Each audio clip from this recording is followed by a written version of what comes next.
Kembali di Kompas Petang, Saudara. Presiden Prabowo Subianto mengungkap strategi yang dicanangkannya mulai terasa di 10 bulan awal memimpin pemerintahan. Prabowo menyebut pemerintahannya ini sudah berada di jalan yang benar. Hal itu diungkap Prabowo dalam sidang kabinet di Istana Jakarta.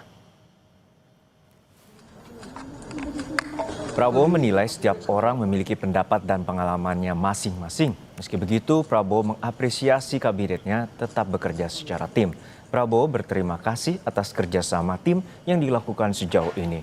Menurutnya, tanpa kerja tim tidak akan terwujud target yang akan dicapai. Dengan waktu yang masih singkat, banyak sekali yang telah kita capai. Strategi yang sudah saya canangkan ternyata mulai terasa dan terlihat bahwa strategi kita benar, kita berada di arah yang benar, kita berada di azimut kompas yang benar. Saudara, Kejaksaan